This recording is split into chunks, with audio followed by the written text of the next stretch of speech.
የምክክር ኮሚሽኑ ነገር አሁን በሰሞኑን እየተጣደፉ ያሉትና አጀንዳ ምናምን የሚሉት እንደሚመስለኝ መስከረም በኋላ ይሄ ምክክር ኮሚሽን እንዲሁ እንግዲህ ትንበያም ከሆነ ተይዞ ይቆይልኝ የሚቀጥል አይመስለኝም። ሀብታሙ አሁን ውይይት ያደርጋሉ። ከዚህ ውይይት ተገኘ የሚሏቸውን ሰነዶች በዚህ በክረምቱ ፋይናላይዝ ካደረጉ በኋላ ለአብይ አህመድ ያስረክባሉ። ከዛ በኋላ ከአሁኑ ከተመረጡት አጀንዳዎች ውስጥ 1-2 ወይ 3 የሚሆኑ ኮሚሽኖች የሚወለዱ ይመስለኛል። አንደኛው ህገ መንግስት አርቃቂ ኮሚሽን እግረ መንገዱንም የመንግስት የሀገሪቷን ስትራክቸር መዋቅር ምናምን ሁሉ እንትን የሚያደርግ፣ ሌላ ደግሞ እንደዚሁ አንዳንድ ነገር ከሰላም ጋር ከሰብአዊ መብት ተጠያቂነት ጋር የሚሰራ ሌላ አንድ ኮሚሽን ነገር ያቋቁምና ደግሞ እነሱን እንደጎማ እየተጠቀመ ቀጣዩን 5 ዓመት በእነሱ የኢትዮጵያን ህዝብ የሚያደናግርበት ይመስለኛል። ግን የዚህ ኮሚሽን እድሜ ሊያበቃ ስለሆነ ይመስለኛል ከሴፕቴምበር በፊት ሰነዳቸውን አጠናቀው ህዝቡን ወደ አመጽ እንዳይሄድ የታጠቁ ኃይሎችን ድጋፍ በመስጠት ያገዛዝ ስርዓቱን እድሜ እንዳያራዝም ትንሽ እንዲረጋጋ እንዲቀዝቀዝ እንዲል ብስጭቱ እንትን እንዲያደርግ ኢኮኖሚውን ቶሎ ሊያረጋጉት አይችሉም። ስለዚህ እንዲህ ያሉ ነገሮች እየወሰድን ነው እንደዚህ እያደረግን ነው ብለው አንዳንድ ማሻሻያ የሚመስሉ ነገሮችን ሊያደርጉ ይችላሉ። አሁን በተለይ ይህን ሰሞን እያደረጓቸው ያሉት ነገሮች ሁሉ የሚወቀሱባቸውን ነገሮች ለመመለስ ያሰቡ ይመስላል። ግን ብዙ ርቀት አይሄድም።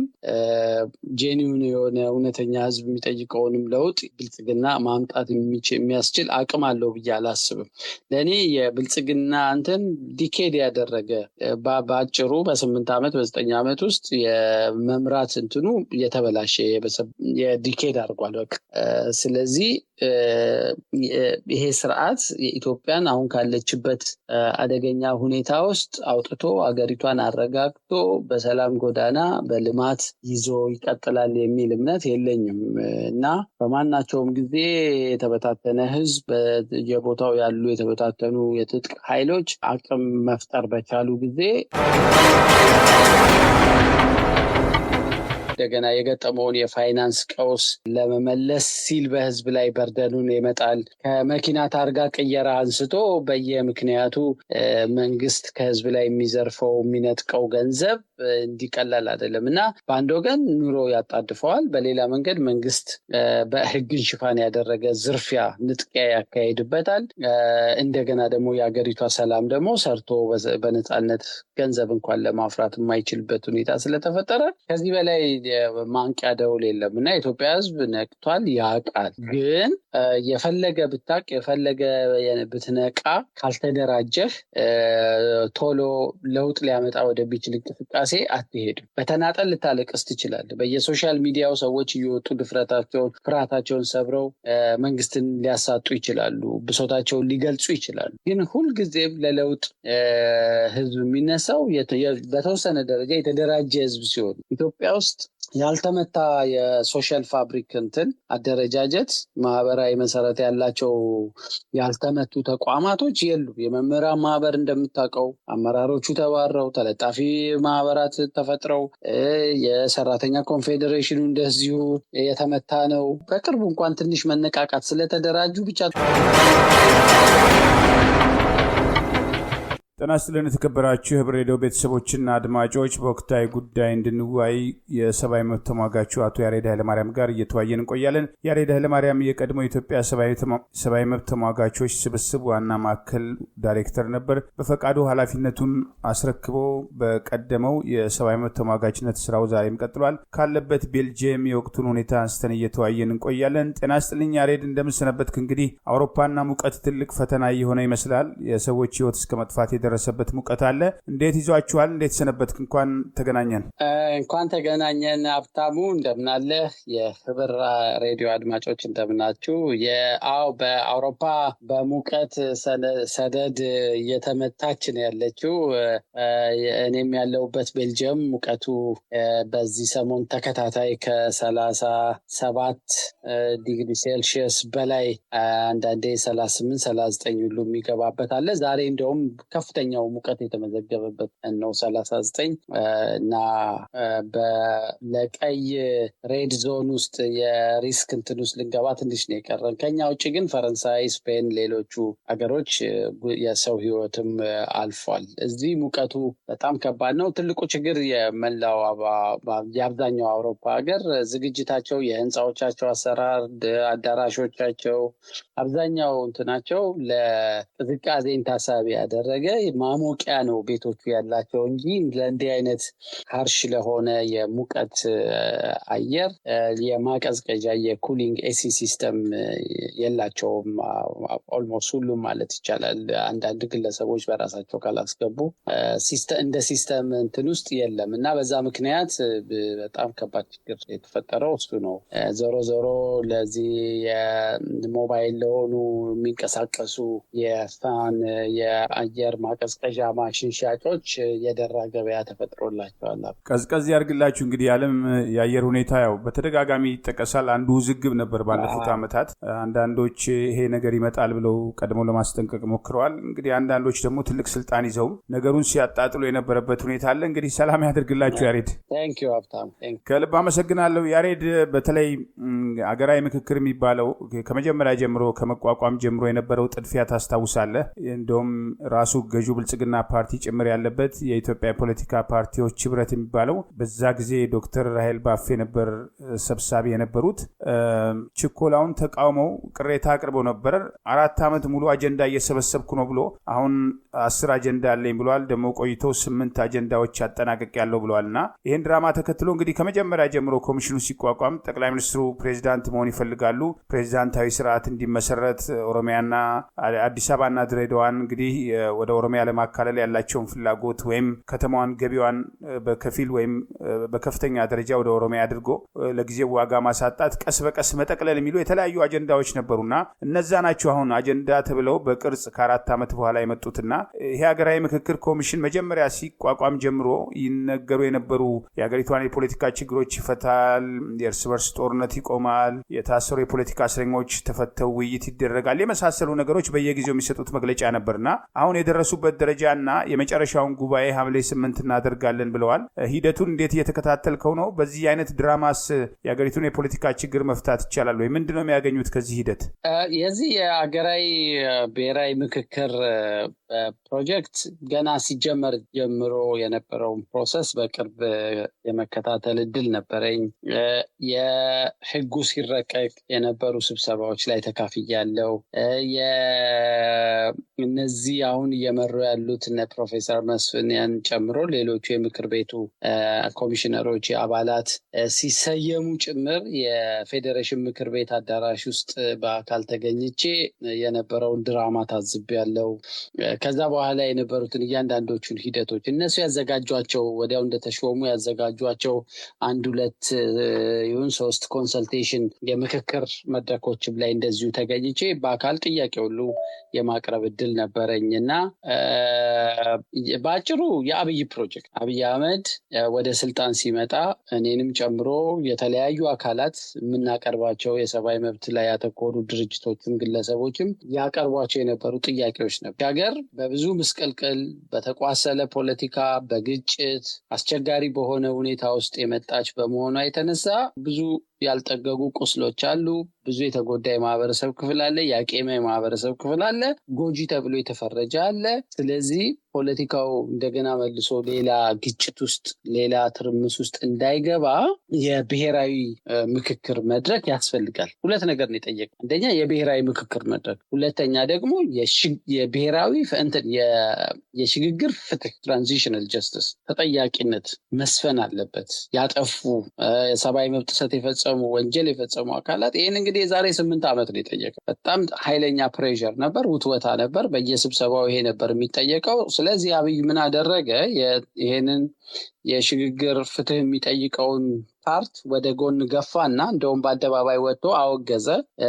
የሽግግር ፍትህ ስንጠይቅኛ እሱ የሽግግር መንግስት ነው የምትጠይቁት እያለ ሆም ብሎ ዲስቶርሽን ለመፍጠር ሞከረና ይህንን የብሔራዊ ምክክር የሚባለውን እንትን ያንን የመጀመሪያውን ምርጫ እስኪያልፍ አቆየውና ምርጫውን ልክ እንዳለፈ ጠብቆ ቀጣዩን 5 ዓመት ህዝቡን ብሶቱን እየተናገረ እየተነፈሰ ከቀን አንዱን ቀን ውይይት ይደረጋል። ፍትህ አገኛለሁ፣ የኢትዮጵያ የቆዩ ታሪካዊ ጥያቄዎች መልስ ያገኛሉ እያለ በተስፋ እንዲቆይ ይህን ኮሚሽን ሌሎች የነበሩ ኮሚሽኖች ሁሉ አፈራረሰና ሊያውም ስራቸውንም ሚሽናቸውንም ሳይጨርሱ ይህን ኮሚሽን ሰየመ። ይህን ኮሚሽን የሰየመበት ምክንያት ከህዝቡ የሚመጡትን ጥያቄዎች ከኤሊቱ የሚመጡትን ፕሬዠሮች በቃ እነሱ በውይይት አጀንዳ ሰብስበው ይፈቱታል ተብሎ ሰው ተስፋ አድርጎ ነገሮች ሁሉ ለነሱ እንዲሰጡ አድርጎ እሱ ስራውን እየሰራ ይሄ አሁን ያሳለፍነው ምርጫ እስኪመጣ ድረስ ስልጣኑን ያለምንም ችግር ይዞ ወደዚህኛው ምርጫ መተላለፊያ መምጣት ነበር እቅዱ እና እዛው ላይ ምን ማድረግ እንዳለባቸው፣ ምን አይነት ጥያቄ መቀበል እንዳለባቸው፣ ምን መቀበል እንደሌለባቸው ሁሉ አስረግጦ በአደባባይ ጭምር ነው የነገራቸው። የሽግግር ፍትህ ለምሳሌ የሽግግር መንግስት ይቋቋም የሚባል ጥያቄ መቀበል አትችሉ ብሎ በይፋ ነው የነገራቸው።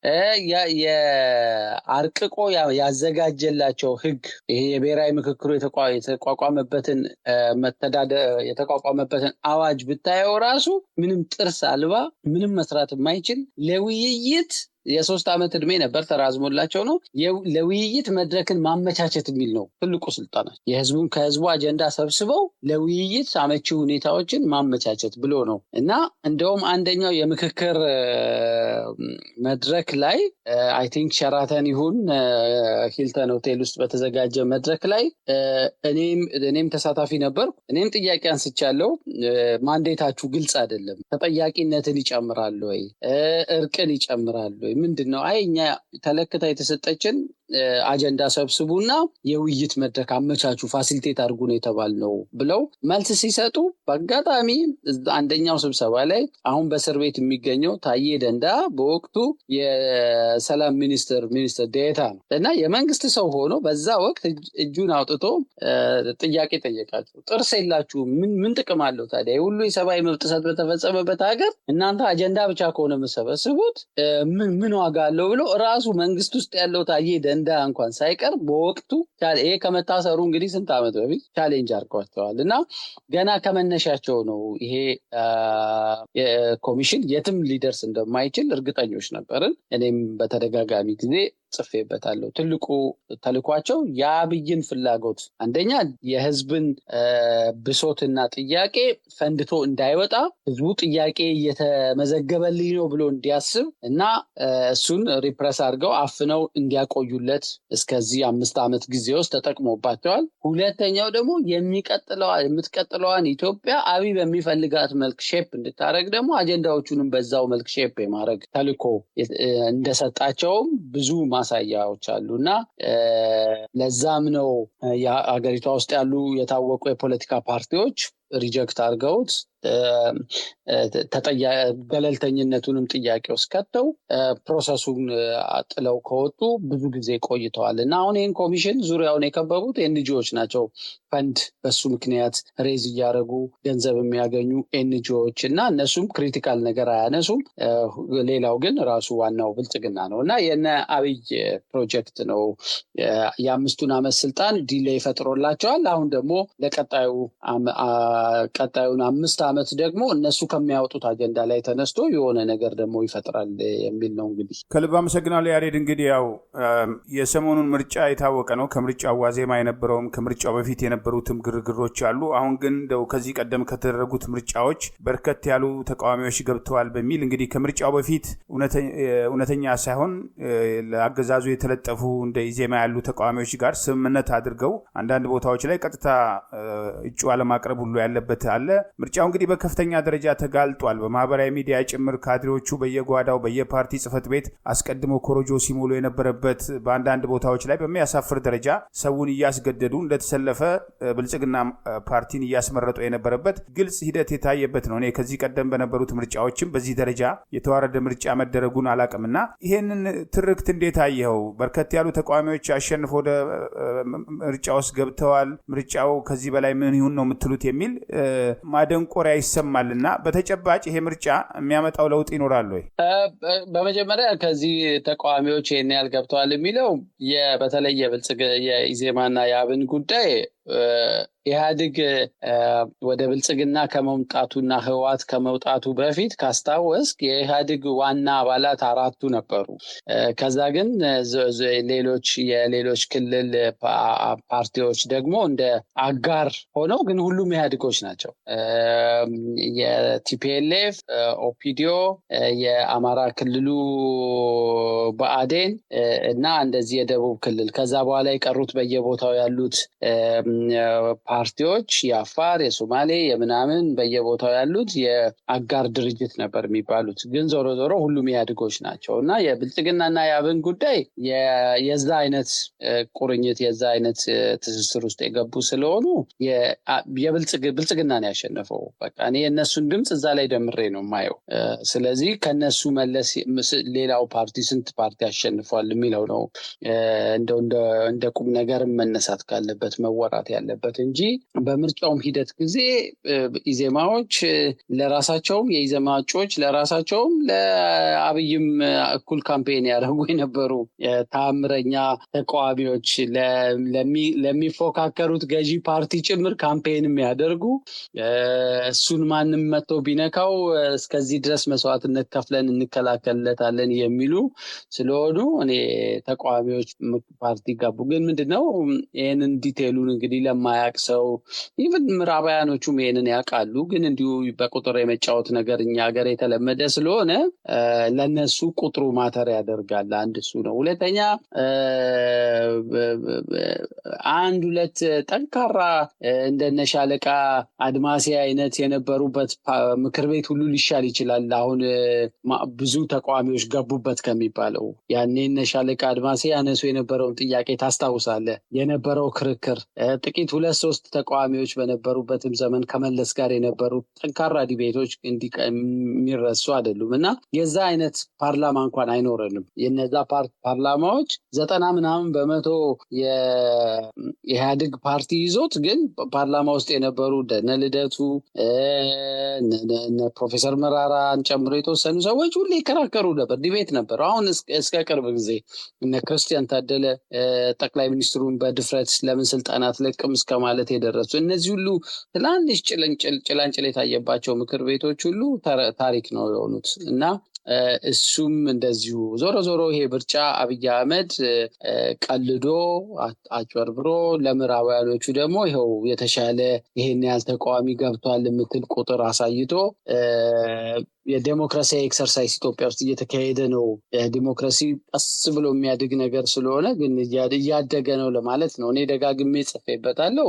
ይሄ ምርጫ ኢትዮጵያ ውስጥ ዴሞክራሲያዊ ባህልን የተቀበረበት አርቀው የቀበሩበት ፕሮሰስ ነው እንጂ ከዚህ ተጨምቆ የሚወጣ ምንም አይነት የኢትዮጵያ ሕዝብ ከዚህ ፕሮሰስ የሚያተርፈው የዲሞክራሲ ባህልም የለም እና አንዱ ይሄ ነው። ምናልባት ቅድም በአይምሮ ውስጥ እያሰብኩት ያልጨረስነው የዚህ የምክክር ኮሚሽኑ ነገር አሁን በሰሞኑን እየተጣደፉ ያሉት እና አጀንዳ ምናምን የሚሉት እንደሚመስለኝ ከመስከረም በኋላ ይሄ ምክክር ኮሚሽን እንዲሁ እንግዲህ ትንበያም ከሆነ ተይዞ ይቆይልኝ የሚቀጥል አይመስለኝም። ማርታው አሁን ውይይት ያደርጋሉ። ከዚህ ውይይት ተገኘ የሚሏቸውን ሰነዶች በዚህ በክረምቱ ፋይናላይዝ ካደረጉ በኋላ ለአብይ አህመድ ያስረክባሉ። ከዛ በኋላ ከአሁኑ ከተመረጡት አጀንዳዎች ውስጥ 1-2 ወይ 3 የሚሆኑ ኮሚሽኖች የሚወለዱ ይመስለኛል።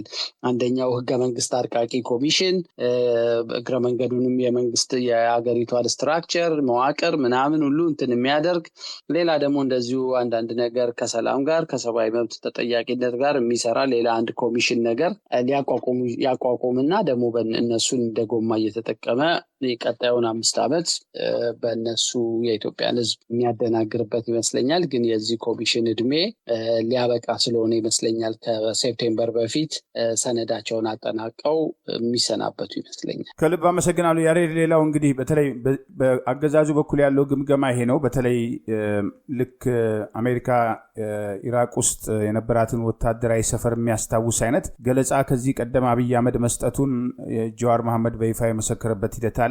በ100 ኪሎ ሜትር ዙሪያ ያለውን በወታደር አጥሮ ሌላው ሀገር እየተተራመሰ እሱ ስልጣን ላይ ለመቀጠል ፍላጎት እንዳለው በግልጽ ያስቀመጠ የተቆረጠበት ሂደት አለና እነዚህ ሁሉ ድራማዎች ህዝቡ እነሱ እንደሚያስቡት አልተረዳም ወይ? ምክንያቱም ከቅርብ ጊዜ ወዲህ ባልተጠበቀ ሁኔታ ማህበራዊ ሚዲያ ላይ ሰዎች በቃን የሚል ነገር እየተሰማ ነው። እኔ ከዚህ ቀደም ከነበሩት ባለፉት 2-3 ወራት የተለየ ትሬንድ እያየን ያለንበት ሂደት አለና ይሄን ሁሉ ድራማ ህዝቡ አይረዳም ወይ? ሊመጣ የሚችለውን የለውጥ እንቅስቃሴስ በዚህ መንገድ ማዘግየት የሚችሉበት እድል አላቸው ወይ? ህዝቡ በደንብ ነገሮችን በደንብ ተረድቷል ብዬ ነው የማስበው። ኑሮ ራሱ በደንብ አስተምሮታል። የደረሰበት ያለው ውርጅብኝ የኢኮኖሚ ጫናው፣ የሰላም እጦቱ፣ በሰላም ወጥቶ መግባት አለመቻሉ፣ መንግስት የሚጠበቁበትን አገልግሎቶች በአግባቡ ማቅረብ አለመቻሉ፣ እንደገና የገጠመውን የፋይናንስ ቀውስ ለመመለስ ሲል በህዝብ ላይ በርደኑን ይመጣል። ከመኪና ታርጋ ቅየራ አንስቶ በየምክንያቱ መንግስት ከህዝብ ላይ የሚዘርፈው የሚነጥቀው ገንዘብ እንዲቀላል አይደለም እና በአንድ ወገን ኑሮ ያጣድፈዋል፣ በሌላ መንገድ መንግስት በህግን ሽፋን ያደረገ ዝርፊያ፣ ንጥቂያ ያካሄድበታል። እንደገና ደግሞ የሀገሪቷ ሰላም ደግሞ ሰርቶ በነፃነት ገንዘብ እንኳን ለማፍራት የማይችልበት ሁኔታ ስለተፈጠረ ከዚህ በላይ ማንቂያ ደውል የለም እና የኢትዮጵያ ህዝብ ነቅቷል፣ ያውቃል። ግን የፈለገ ብታቅ የፈለገ ብትነቃ ካልተደራጀህ ቶሎ ለውጥ ሊያመጣ ወደሚችል እንቅስቃሴ አትሄድም። በተናጠል ልታለቅስ ትችላለህ። በየሶሻል ሚዲያው ሰዎች እየወጡ ፍርሃታቸውን ሰብረው መንግስትን ሊያሳጡ ይችላሉ፣ ብሶታቸውን ሊገልጹ ይችላሉ። ግን ሁልጊዜም ለለውጥ ህዝብ የሚነሳው በተወሰነ ደረጃ የተደራጀ ህዝብ ሲሆን ኢትዮጵያ ውስጥ ያልተመታ የሶሻል ፋብሪክ አደረጃጀት፣ ማህበራዊ መሰረት ያላቸው ያልተመቱ ተቋማቶች የሉ። የመምህራን ማህበር እንደምታውቀው አመራሮቹ ተባረው ተለጣፊ ማህበራት ተፈጥረው፣ የሰራተኛ ኮንፌዴሬሽኑ እንደዚሁ የተመታ ነው። በቅርቡ እንኳን ትንሽ መነቃቃት ስለተደራጁ ብቻ ትንሽ ተነቃቅተው ምልክት ያየንባቸው የሐኪሞች ማህበር ነበር። ግን ሌላው የማህበረሰብ ክፍል አብሯቸው ስላልቆመ እነሱንም በቀላሉ መቷቸው እና በጣም ከሚገባው በላይ የመደራጀት የፈራረሰበት ተቋማቶቹ የፈራረሱበት ህዝብ ስለሆነ የተናጠል ለቅሶ ነው።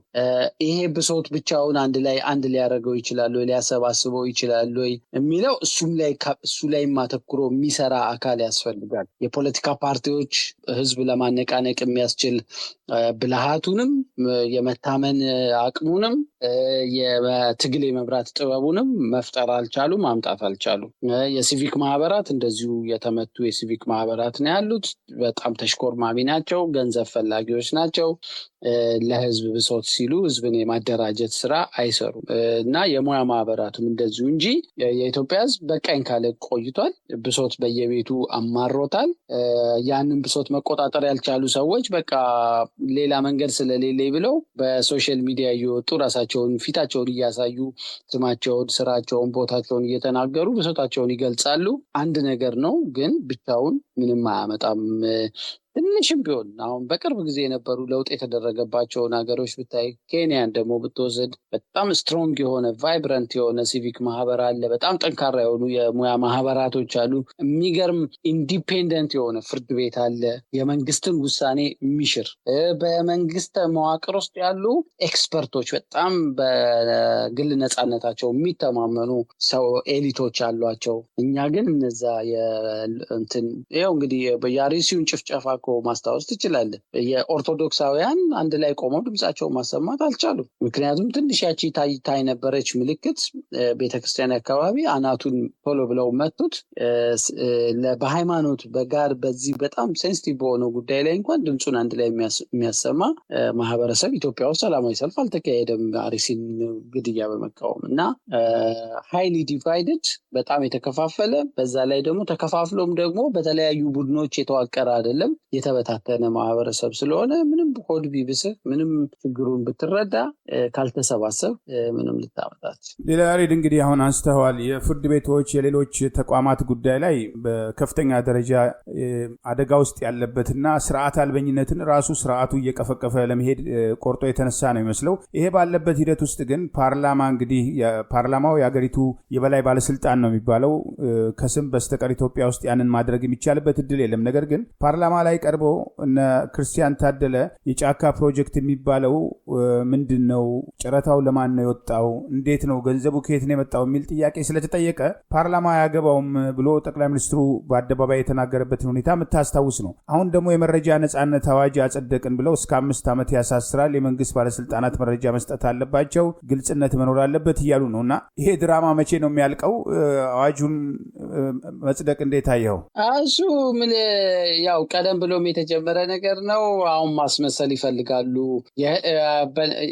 ህዝቡ ብሶቱ እንዳነቃው ያህል ደግሞ በጣም ሆድ የባሰው ህዝብ መኖሩንም ያውቃሉ። ስለዚህ አሁን ህዝቡን ወደ አመፅ እንዳይሄድ የታጠቁ ኃይሎችን ድጋፍ በመስጠት የአገዛዝ ስርዓቱን እድሜ እንዳያራዝም ትንሽ እንዲረጋጋ፣ እንዲቀዝቀዝ እንዲል፣ ብስጭቱ እንትን እንዲያደርግ፣ ኢኮኖሚውን ቶሎ ሊያረጋጉት አይችሉም። ስለዚህ እንዲህ ያሉ ነገሮች እየወሰድን ነው፣ እንደዚህ እያደረግን ነው ብለው አንዳንድ ማሻሻያ የሚመስሉ ነገሮችን ሊያደርጉ ይችላሉ። አሁን በተለይ ይህን ሰሞን እያደረጓቸው ያሉት ነገሮች ሁሉ የሚወቀሱባቸውን ነገሮች ለመመለስ ያሰቡ ይመስላል። ግን ብዙ ርቀት አይሄድም። ጄኒውን የሆነ እውነተኛ ህዝብ የሚጠይቀውንም ለውጥ ብልጽግና ማምጣት የሚያስችል አቅም አለው ብዬ አላስብም። ለእኔ የብልጽግና እንትን ዲኬድ ያደረገ በአጭሩ በ8 ዓመት በ9 ዓመት ውስጥ የመምራት እንትኑ የተበላሸ የዲኬድ አድርጓል። በቃ ስለዚህ ይሄ ስርዓት የኢትዮጵያን አሁን ካለችበት አደገኛ ሁኔታ ውስጥ አውጥቶ አገሪቷን አረጋግቶ በሰላም ጎዳና በልማት ይዞ ይቀጥላል የሚል እምነት የለኝም እና በማናቸውም ጊዜ የተበታተነ ህዝብ፣ በየቦታው ያሉ የተበታተኑ የትጥቅ ኃይሎች አቅም መፍጠር በቻሉ ጊዜ ስርዓቱ በማንኛውም ሰዓት ሊሸኝ የሚችልበት ወይም ሌላ ቀውስ ሊፈጠር የሚችልበት አደጋ በጣም አፍጦ ነው የሚታየኝ። ሀብታም ከልብ አመሰግናለሁ። ሌላው እንግዲህ ያሬድ ከዚህ ቀደም ደጋግመን አንስተነዋል። በተለይ ዓለም አቀፉ ማህበረሰብ፣ የአሜሪካ መንግስት፣ የአውሮፓ ህብረት፣ የተለያዩ ሀገራት፣ እንግሊዝና ሌሎችም በየጊዜው የሚያወጧቸው መግለጫዎች፣ የሚይዟቸው አቋሞች ብዙ ጊዜ ጥያቄ የሚያስነሱ ናቸው። በቅርቡ እንግዲህ በትግራይ በኩል የተወሰደ የፖለቲካ እርምጃ አለ። ህወሓት ከ5 ዓመት በፊት የነበረውን ምርጫ መሰረት አድርጎ ምክር ቤት አቋቁሟል። ያን ተከትሎ የአሜሪካ መንግስት ውጭ ጉዳይ በስም ባልተለዩ የትግራይ ክልል ባለስልጣናት፣ የህወሓት ባለስልጣናት ላይ ማዕቀብ፣ የቪዛ ማዕቀብ ተጥሏል። ዛሬ ደግሞ ኤምባሲው ለአፍሪካ ህብረት የሰላም ድርድር እንዲስማሙ ይህንን የሚያደናቅፉ ሰዎች ከዚህ ተግባር እንዲቆጠቡ አይነት መግለጫ ያወጣበት ሂደት አለና ኢትዮጵያ ውስጥ እንግዲህ ባለፉት 3 ዓመታት በአማራ ህዝብ ላይ የተከፈተውን ጦርነት ተከትሎ እየደረሰ ያለው ጥፋት በከፍተኛ ደረጃ ከጊዜ ወደ ጊዜ እያደገ ነው። ከአማራ ክልል አልፎ አሁን እንኳን በቅርቡ የድሮን ጥቃት በአማራ ክልል ጎንደር እንዲሁም በኦሮሚያ ክልል ምስራቅ ወለጋ ላይ እስከ ትላንት ድረስ በተከታታይ 3 ቀናት ጭፍጨፋዎች እየተፈጸሙ ነው። የአሩሲም እንደዚሁ ሃይማኖት ተኮር ጥቃት እንግዲህ ናይጄሪያ ላይ አሜሪካ መንግስት የተቃወመው ጥቃት ነው ኢትዮጵያ ውስጥ በተደጋጋሚ እየተፈጸመ ያለውና በዚህ ጉዳይ ላይ ዝምታ ተመርጦ በሌላ በኩል ደግሞ ህወሓትን በተመለከተ እየተሰጡ ያሉ መግለጫዎች ከዓለም አቀፉ ማህበረሰብ ከዚህ በላይ መጠበቅ ይቻላል ወይ? ምን ማለትስ ነው? ከዚህ በፊትም እንዳልነው ዓለም አቀፍ ማህበረሰቡ በተለይ ደግሞ አሜሪካንን ጨምሮ ኢትዮጵያን ይታደጓታል ብሎ የሚጠብቅ ሰው ካለ የዋህ ሰው ነው። እነሱ እያንዳንዱ እርምጃቸው ከራሳቸው የጂኦፖለቲካ ኢንተረስት ጋር የተያያዘ ነው እንጂ ለኢትዮጵያ ህዝብ ብለው የሚያደርጓቸው ነገሮች ብዙ አይደሉም። ስለዚህ ኢትዮጵያን አሁን ካለችበት እና ምስቅልቅል ሁኔታና እንደ አብይ አህመድ ካለ ጨካኝ ሰው እጅ ያወጣቷል ብሎ ማሰብ አስቸጋሪ ነው። ምናልባትም የአብይን የጭካኔ እጅ ያፈረጥሙት ይሆናል ለነሱ ከጠቀማል እንጂ ከሱ እጅ ኢትዮጵያን ፈልቅቀው ለኛ ሲሉ ያወጣቷል ብሎ የሚያስብ ኢትዮጵያዊ ሰው ካለ እሱ እንትኑ የቀጠናውንም ፖለቲካ ካለመረዳት የመነጨ ይመስለኛል። አዎ አሜሪካኖቹ ኢንተረስት አላቸው። አብይ በጥሩ አቋም ላይ ለምሳሌ ይሄ ምርጫ ማለፍ ሳይችል ቢቀርና ምርጫው ላይ ትልቅ ሁከት ተፈጥሮ ቢሆን ኖሮ ትልቅ ምርጫ ማካሄድ የማይችልበት ትርምስ ውስጥ ገብቶ ቢሆን ኖሮ ምናልባት ቶሎ ብለው በቃ ከሚሉትም አካላት ውስጥ እነሱ ሊሆኑ ይችላሉ። ምክንያቱም ደካማ ከሆነ አምባገነንም ሆኖ ደካማ ከሆነ ጥቅማቸውን ለማስጠበቅ አይችልም። አምባገነን ሆኖ ግን ጠንካራ መንግስት ነው ብለው እስካመኑ ድረስ ግን የሀገር እንዲፈርስ ኢንስቴቢሊቲ እንዲፈጠር ስለማይፈልጉ እና እነሱ ላይ የሚመጡ ብዙ ጉዳቶችም ስላሉ ለራሳቸው ጥቅም ሲሉ ይደግጣል እና አብይ ላይ አሁን የትግራይ ጋር አያይዘው ያሰጡት መግለጫ በአንድ ወገን ከአብይ ጋር ከጎኑ ቆመናል እንደማለት ነው። ምርጫውን ተከትሎ የመጣ ነገር ስለሆነ በቃ ምርጫውንም አሸንፈሃል we are with you ነው። በሌላ መንገድ ግን ደግሞ ስቲል የአሜሪካ ተንኮል ይታይበታል። የደብል ስታንዳርድ የሆነ እንትናቸው በአማራ ክልል በኦሮሚያ ክልል ወይ ሌሎች የሀገሪቷ ክፍሎች ውስጥ ተመሳሳይ ግጭቶች እና የጭካኔ እርምጃዎች ሲወሰዱ ምንም አይሉም። የትግራይ ላይ ደግሞ ልዩ ትኩረት አላቸው። የፕሪቶሪያ ስምምነት ዝም ብሎ የአፍሪካን ችግር በአፍሪካ ሶሉሽን ይባላል እንጂ የአሜሪካ ፕሮጀክት ነው። አሜሪካኖቹ ናቸው ከጀርባ ሆነው የህወሓት ሰዎችን ከአብይ ጋር ተነጋግረው ጅቡቲ ድረስ በአውሮፕላን እያመላለሱ የቅድመ ድርድር የጨረሱት። ከዛም ደግሞ የአሜሪካ ዲፕሎማቶች ናቸው አብረው ተሳፍረው ዋስትና ሰጥተው ሳውዝ አፍሪካ ወስደው ወጪዎቹን ሁሉ ሸፍነው ከጀርባ የመደራደሪያ አጀንዳዎቹ ላይ ራሱ ጫና ፈጥረው የነ ኦባሳንጆን ወጪ ሸፍነው በአፍሪካ ህብረት ስም ድርድሩን አድርገዋል የተባለው የአሜሪካኖቹ ስራ ነው እና ይሄ አሁንም እያደረጉ ያሉት ነገር በአንድ መልኩ ለህወሓት እውቅና መስጠት ይፈልጋሉ። ህወሓት የሚወስዳቸውን ከሰላሙ ድርድር ግጭት ውጭ ያሉትን ሌሎቹ ጉዳዮች ላይ ችግር የለባቸውም። ስለዚህ ሌላ ተንኮል ከጀርባው ሁሉ ሊኖርበት ይችላል የሚል ስጋት ነው ያለኝ እኔ። ትግራይ አሁን ኢትዮጵያ ውስጥ ዲፋክቶ ስቴት ሆናለች። መንግስት እንደ መንግስት አልቆመችም፣ ግን የዲፕሎማቲክ ግንኙነት አላት ከውጭ ሀገር እንትኖች ጋር። ዲፕሎማቶች ሄደው ቪዚት ያደርጋሉ፣ ሌላውን ክልል ቪዚት አያደርጉም። አማራ ክልል ምንም ቢፈጠር ሄደው እንትን አያደርጉም። የዲፕሎማቲክ ሪሌሽንሽፕ አላቸው። ራሱን ችሎ መግለጫ ያወጣሉ ችግር ሲኖር እና ያለማመዱንም ሊሆን ይችላል የሚል ስጋት አለኝ። የትግራይ ራሷን የቻለች ስቴት የመሆኑን ነገር እንትን የማድረግ ይሄ የቪዛ ሳንክሽኑ ምንም ዝም ብሎ የማይፈጸም እና በጉዳዩ ላይ ጣልቃ ገብተው ጫና ለመፍጠር ያደረጉት ነገር እንጂ የህወሓት ባለስልጣናቶች አሁን ከሀገር ይወጣሉ፣ ሊያውም ከአሜሪካ ቪዛ ጠይቀው ይወጣሉ ተብሎ በማይታሰብበት ጊዜ እንዲህ አይነት ጫና መፍጠር ከልብ የመነጨ አይደለም። ሌላ የፖለቲካ ስሌት ያለው ነው ይመስለኝ። ከልብ አመሰግናለሁ ያሬድ። ምናልባት እንደ ውይይታችን ማጠቃለያ ከዚህ ቀደም ሲል አንስተዋል፣ እንግዲህ ብልጽግና በስብሷል፣ ህዝብ ላይ ለመውደቅ የተዘጋጀ ኃይል ነው። ይሄ ኃይል ዓለም አቀፉ ማህበረሰብስ ከዚህ ምንድነው የሚያተርፈው? ይሄ ኃይል ስልጣን ላይ በቆየ ቁጥር ኢትዮጵያ ውስጥ ሊፈጠር የሚችለው ትርምስ እየጨመረ ያልተጠበቁ ግጭቶች የሚፈጠሩበት ሂደት በራሱ በመንግስት መዋቅር የሚፈለፈል ግጭት ባለበት ሂደት ውስጥ አገሪቱ ካልተረጋጋች የእነሱ ጥቅም እንዴት ይከበራል? ይሄንን በአግባቡ መረዳት ማስረዳት ያልተቻለበት ምክንያት ምንድን ነው?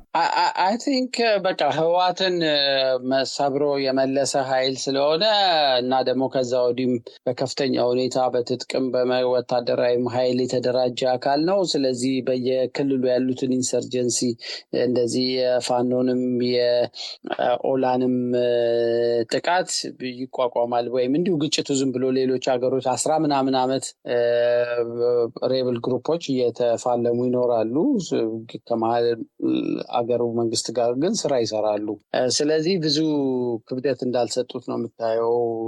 ስጋታቸው አለ ግን አብይ እንዲህ በቀላሉ ቶሎ እንትን ሊያደርግ ይችላል። አሁን ደግሞ ዝም ብሎ ሰው ምንም ረብሻ ይሄ ጸጥ ያለው የማህበረሰብ ክፍል ጸጥታው ፍርሃት ይሁን ድጋፍ ይሁን ፍርሃት እንደሆነ ቢያቁም እንኳን ወደ ድጋፍ ነው የሚተረጎመው። በዓለም አቀፍ እንትን ውስጥ ህዝቡ ሰብሮ እስካልወጣ ድረስ እና ዝም እስካለ ድረስ ጥቂት ታጣቂ ኃይሎች ናቸው የሚፋለሙት። የቀረው ህዝብ ዝም ብሎ እንደውም ምርጫ ላይ ሁሉ ተሳትፏል። ይህን ያህል ሰው ይህን ያህል ሚሊየን ለመጀመሪያ ጊዜ ተመዘገበ ምን እየተባለ ውሸት መሆኑንም ቢያቁም የመጡትን ሪፖርቶች ይወስዷቸዋል እንዳሉ። ስለዚህ የኢትዮጵያ ህዝብ እምቢኝ ብሎ ካገዛዝ ስርዓቱ እጅ ለመውጣት ትግል እስከሚጀምርበት በአደባባይ ወጥቶ አመፅ ውስጥ እስከሚገባበት ዕለት ድረስ ካገዛዝ ስርዓቱ ጋር ይቆማሉ። ትርምስ ሊመጣ እንደሚችል ያውቃሉ።